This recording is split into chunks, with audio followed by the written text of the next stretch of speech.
Bismillahirrahmanirrahim. Assalamualaikum warahmatullahi wabarakatuh. Waalaikumsalam warahmatullahi wabarakatuh.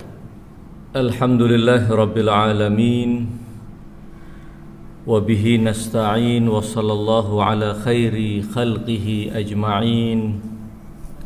Muhammadin wa alihi at-tayyibin at-tahirin.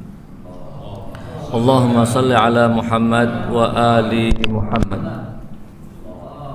Ikhwani al-mu'minin, alhamdulillah, segala puji bagi Allah yang mempertemukan kita dalam sebuah majlis yang mubarak. Mudah-mudahan Allah subhanahu wa ta'ala mengijabahkan doa yang kita panjatkan dan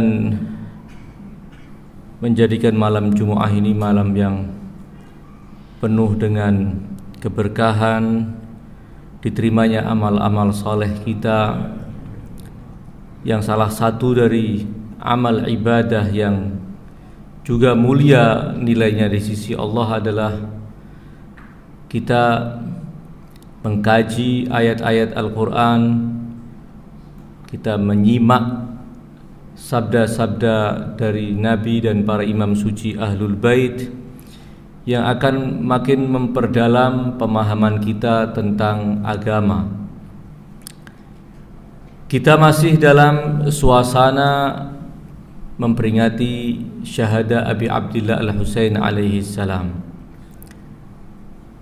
Beberapa hari lagi kita akan memasuki hari Arba'in, hari yang juga sangat dianjurkan kita melakukan berbagai macam ritual ibadah, ziarah baik dari jauh bagi yang tidak berkesempatan untuk berziarah di hadapan pusara Abi Abdillah Al-Husain di Karbala Al-Muqaddasah, maupun dengan berdiri langsung di hadapan pusara suci beliau.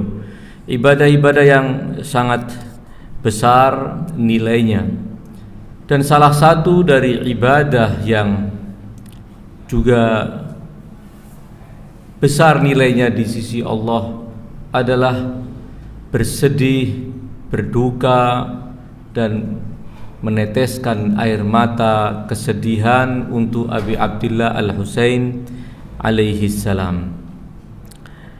Sebagian orang mungkin beranggapan, bukankah peristiwa Karbala telah berlalu 14 abad yang lalu, sudah lewat. Namun kenapa masih harus selalu diingat, dan duka atasnya juga harus selalu diperbaharui?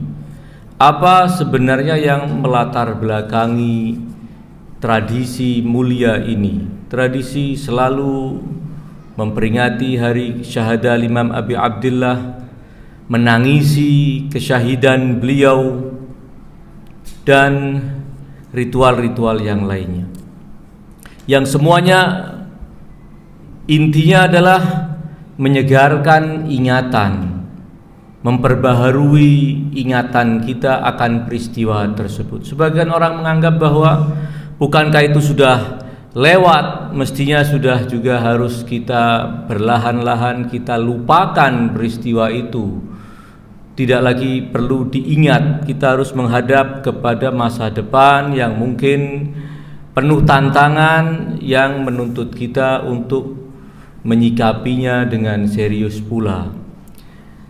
Anggapan itu beredar, dan ada semacam fatwa-fatwa yang disampaikan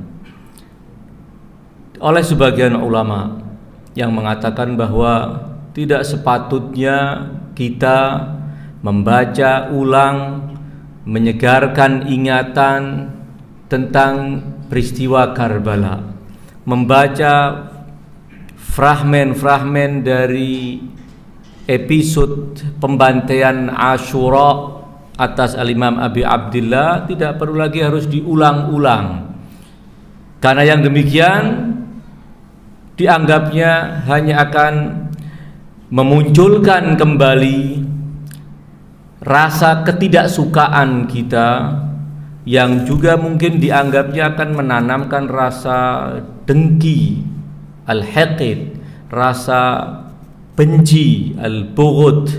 Sementara dalam anggapan mereka, hati ini perlu dibersihkan, jiwa kita perlu disucikan. Jangan kotori dengan kedengkian, jangan kotori dengan kebencian kepada orang-orang. Sucikan hati itu.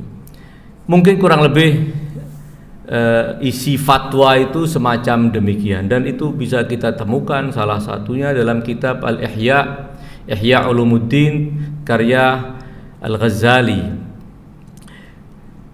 Alaihal, kita tidak dalam rangka mengkritisi, menolak atau menyalahkan apa yang menjadi fatwa mereka, walaupun boleh jadi kita tidak sependapat dengannya. Namun kita coba melihat bahwa di dalam Al-Quran Al-Karim banyak cerita-cerita yang Allah sengaja angkat.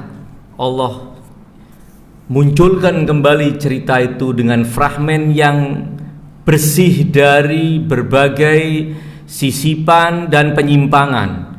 Berbagai macam cerita telah disebutkan di dalam Al-Quran Al-Karim.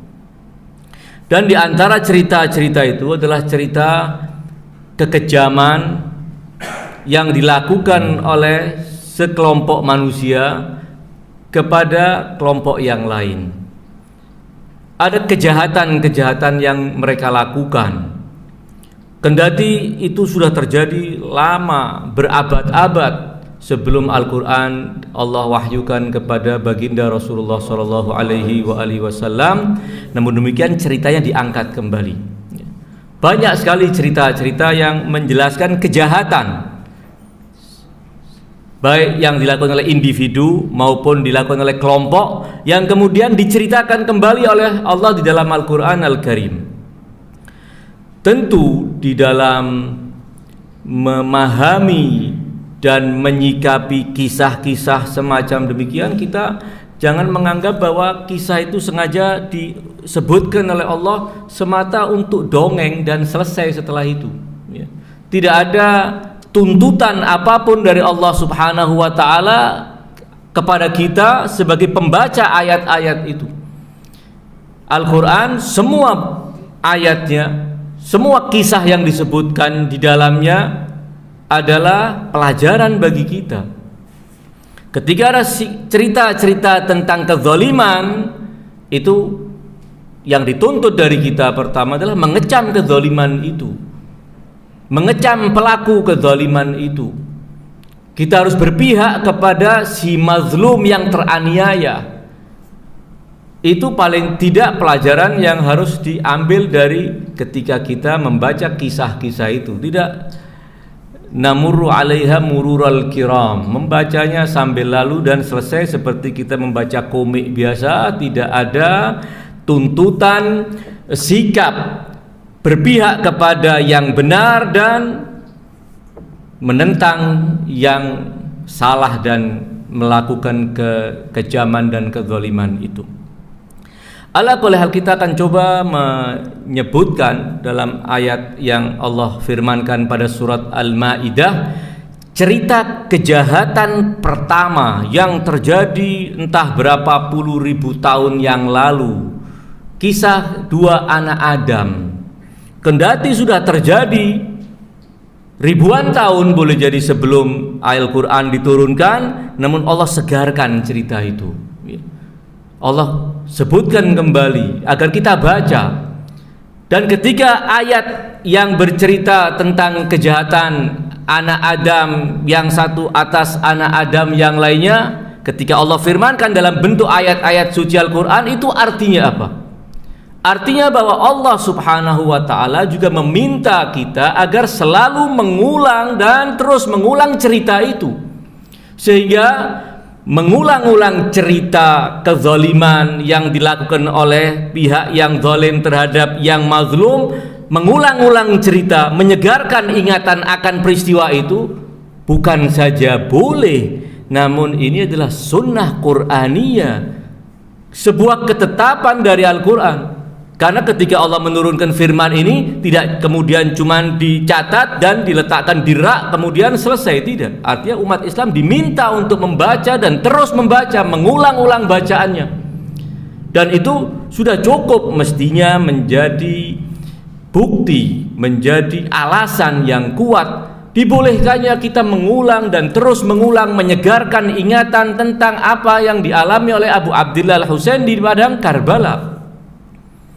Kenapa ketika berkaitan dengan Al-Husain seakan kita tidak boleh mengulang-ulang cerita itu, sementara ketika terkait dengan anak Adam yang dibunuh oleh saudaranya karena dorongan rasa dengki, itu menjadi sesuatu yang sah dan boleh. Dan memang itu yang diminta oleh Al-Quran agar kita ulang-ulang mengingatnya. Jadi mengulang dan terus mengulang, membaca Maktal Al-Husain baik secara lengkap maupun penggalan-penggalan dari peristiwa yang dialami oleh Abu Abdillah Al-Husain di Karbala adalah sunnah Qur'aniyah. Saya akan bacakan dan tidak dalam rangka menafsirkan ayat per ayat atau kalimat per kalimat dalam ayat-ayat tersebut. Allah Subhanahu wa ta'ala di dalam ayat ke-27 surat Al-Maidah berfirman demikian. Watlu alaihim. Allah meminta kepada baginda Rasulullah sallallahu alaihi wasallam untuk membacakan. Watlu alaihim, bacakan. Ada sebuah peristiwa kejahatan yang terjadi di muka bumi, ceritakan kepada mereka, bacakan kepada mereka. Sampaikan cerita yang benar tentangnya. Jangan ada penyimpangan seperti yang boleh jadi cerita itu yang tertera dalam perjanjian lama yang diyakini oleh Yahudi dan Nasara Ahlul Kitab. Disebutkan cerita ini namun tidak selengkap apa yang disebutkan di dalam Al-Quran Al-Karim. Tidak ada sebutan, tidak ada cerita sedetail yang disebutkan di dalam ayat-ayat yang akan kita baca pada surat Al-Maidah. Watlu alaihim, wahai Muhammad, bacakan kepada mereka, Ahlul Kitab maksudnya. Bacakan kepada Ahlul Kitab, orang-orang Yahudi khususnya, karena cerita ini lanjutan dari cerita sebelumnya yang Allah sebutkan dalam ayat-ayat sebelumnya terkait dengan penentangan Bani Israel. Orang-orang Yahudi menentang baginda Rasulullah SAW, menentang kenabian beliau. Tidak ada alasan apapun kecuali kedengkian dan hasad dari mereka. Bukan karena bukti-bukti kenabian Rasulullah belum sempurna, tidak, sudah lengkap. Namun ada kedengkian, ada hasad yang sama. Kedengkian yang ada pada Bani Israel sama dengan kedengkian pada anak Adam yang membunuh saudaranya. Jadi yang namanya kedengkian itu akan menyeret penyandangnya kepada berbagai macam keburukan yang tidak terbayangkan. Tidak cuma menentang, namun sampai melenyapkan nyawa pun akan dilakukan hanya karena dorongan rasa hasad tersebut, rasa dengki. Watlu alaihim naba abnai adama bil haqq. Bacakan ke atas mereka, bacakan kepada mereka naba abnai Adam. Naba itu berita yang berbobot, berita yang punya nilai yang tinggi disebut dengan naba. Kalau sekedar berita, asal berita, bahasa Arab menyebutnya khabar, ya. Adapun naba itu pasti sesuatu yang cukup memuat nilai-nilai penting, ya. Watlu alaihim naba abnai adama bil haq idh qarraba qurbanan, ketika keduanya menyajikan sebuah amal untuk Tuhan. Kurban itu sesuatu yang kita lakukan untuk mendekatkan diri kepada Allah, bukan sesajen, bukan, ya. Kurban, ya, boleh jadi kita dengan menyembelih hewan tertentu dengan niat kita untuk mendekatkan diri kepada Allah Subhanahu wa ta'ala, atau melakukan amal-amal tertentu, ya. Di sini melakukan sesuatu dengan boleh jadi menyembelih kurban tertentu, ya. Idh qarraba qurbanan fatuqabbila min ahadihima wa lam yutaqabbal minal akhar. Allah berkata maka diterimalah kurban yang satunya dan tidak diterima kurban yang dilakukan oleh yang kedua. Dari anak Adam yang satu, kurban itu diterima. Dari anak Adam yang kedua, kurban itu tidak diterima. Fatuqubbila min ahadihima walam yutaqabbal minal akhar. Dan kedua-duanya tahu, baik yang kurbannya diterima oleh Allah, dia tahu bahwa kurban dia, amal dia diterima oleh Allah. Yang tidak diterima oleh Allah, ditolak, juga tahu bahwa apa yang ia lakukan untuk Tuhan ditolak oleh Tuhan. Adapun bagaimana keduanya bisa tahu, pembahasan lain, kita tidak akan masuk di situ. Pokoknya tahu, keduanya tahu. Karena kemudian yang tahu bahwa amalnya ditolak oleh Allah, dia mulai bereaksi. Muncul kedengkian kepada saudara kandungnya yang amalnya diterima oleh Allah. Maka kedengkian itu mendorongnya untuk mengancam saudaranya, membunuh saudaranya. Maka berkata anak Adam yang tidak diterima amalnya tadi, yang tidak diterima kurbannya tadi, la aqtulannaka, aku benar-benar akan membunuhmu. Maka saudaranya yang amalnya diterima, kurbannya diterima, qala innama yataqabbalullahu minal muttaqin, sesungguhnya Allah hanya menerima kurban yang dilakukan oleh orang-orang yang bertakwa. Jadi kalau kamu kemudian marah kepada saya, salah alamat. Diterima atau ditolaknya amal tergantung Allah Subhanahu wa ta'ala. Ketika amal itu dilakukan oleh jiwa yang bersih dan bertakwa kepada Allah, Allah terima. Ketika amal itu dilakukan oleh orang yang tidak bertakwa, maka ditolak oleh Allah Subhanahu wa ta'ala. Jadi menolak atau menerima amal, apa kata Allah Subhanahu wa ta'ala?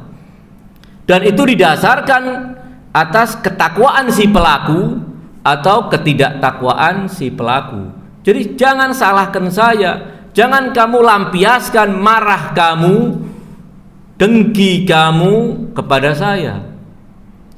Ini pada ayat ke-27. Qala innama yataqabbalullah minal muttaqin.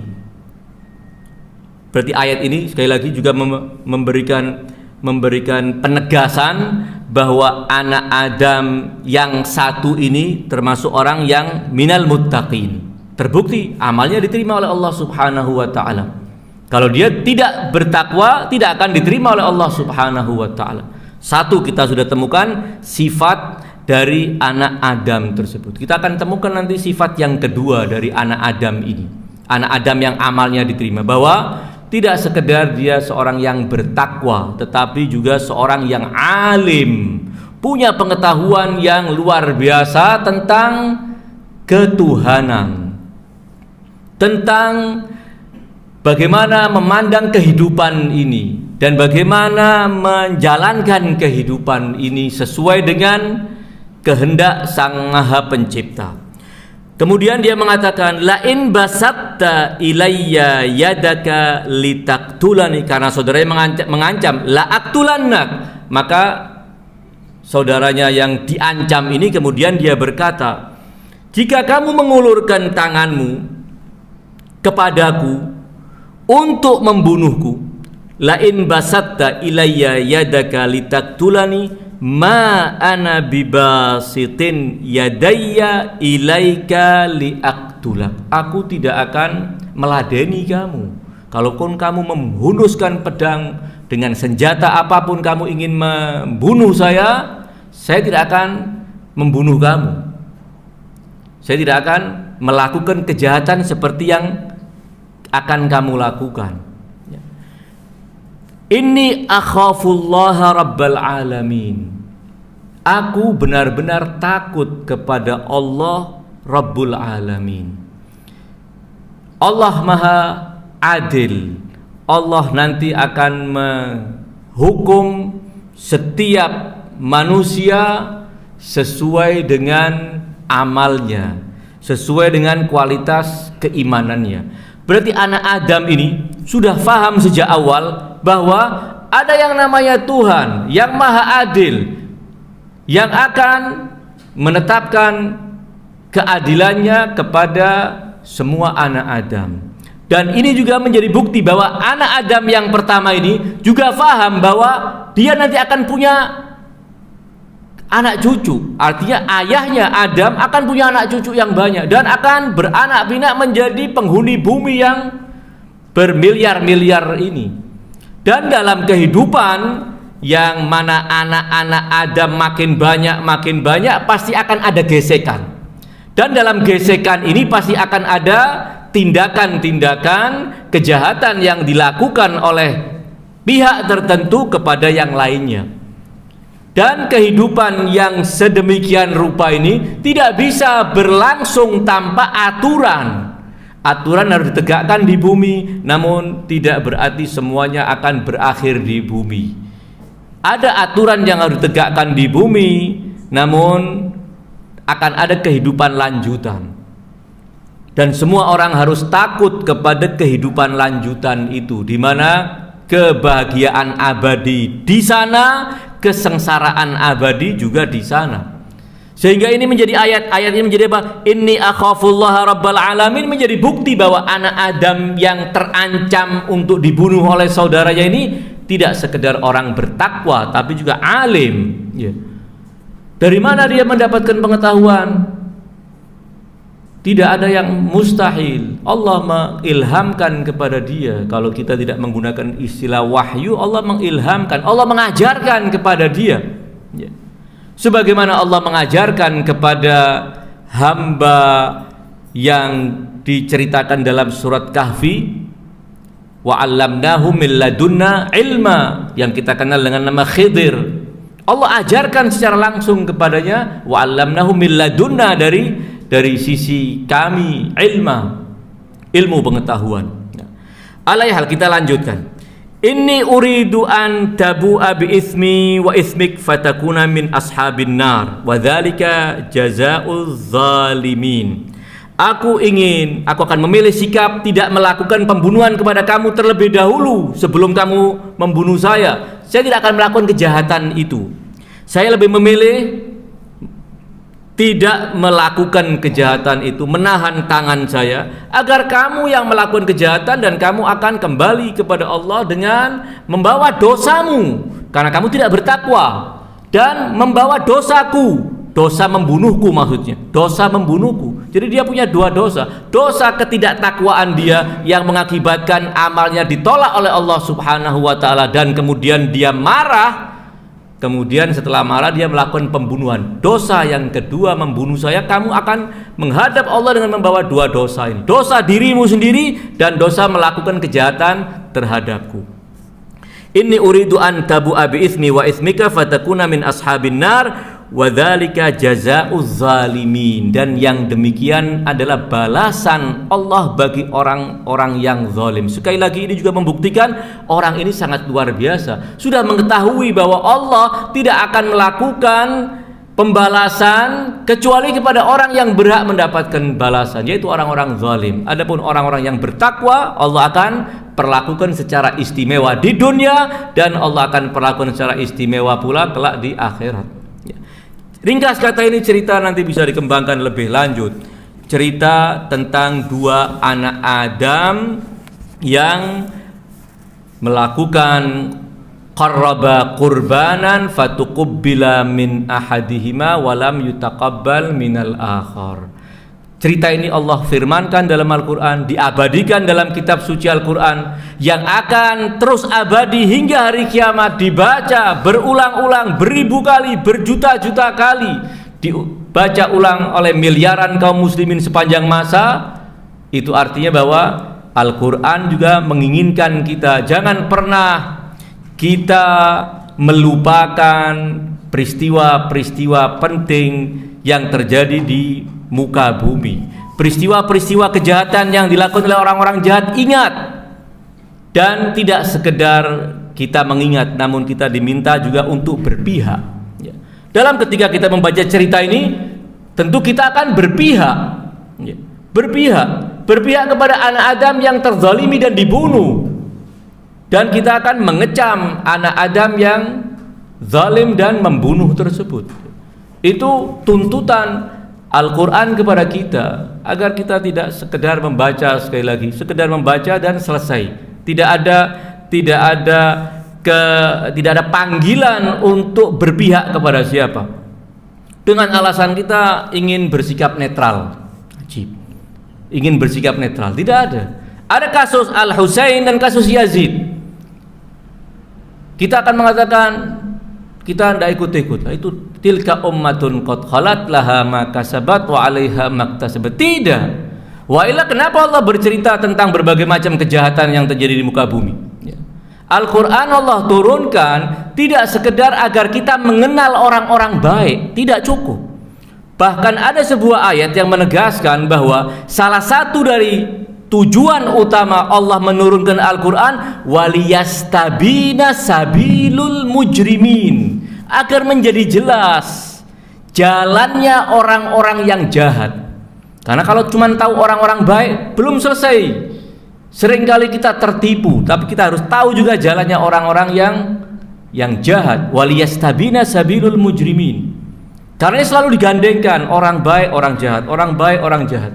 Bahkan dalam surat Al-Fatihah yang kita diwajibkan untuk membaca dalam sholat sehari-hari kita, ihdinas siratal mustaqim siratal ladina an'amta alaihim ghairil maghdubi alaihim waladdallin. Ada 3. Siratal ladina an'amta alaihim, kelompok pertama orang-orang yang mendapatkan karunia nikmat dari Allah. Kelompok yang kedua dan kelompok ketiga yang berhadapan-hadapan dengan kelompok pertama, yaitu al-maghdub alaihim, orang yang dimurkai oleh Allah, waladdallin, dan orang-orang yang sesat. Jadi ada yang mendapatkan anugerah dari Allah, orang-orang yang tidak dimurkai oleh Allah dan tidak sesat, dan ada orang yang dimurkai dan kelompok yang ketiga adalah orang-orang yang sesat, dan demikian seterusnya, selalu digandengkan, ya.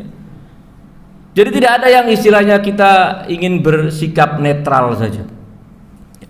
Netral, tidak berpihak ke sana, tidak berpihak ke sini. Kan ada Allah yang ahkamul hakimin, Allah yang akan maha adil, a'dalul adilin, untuk memutuskan di akhirat. Nah, kita yakin Allah maha adil, ya.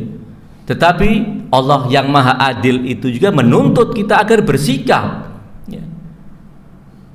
Dan itu bagian dari inti keimanan, berpihak kepada orang yang mukmin, pembela keimanan, bagian dari keimanan. Sebagaimana juga bersikap tegas dan anti kepada orang yang zalim dan melakukan kejahatan di muka bumi.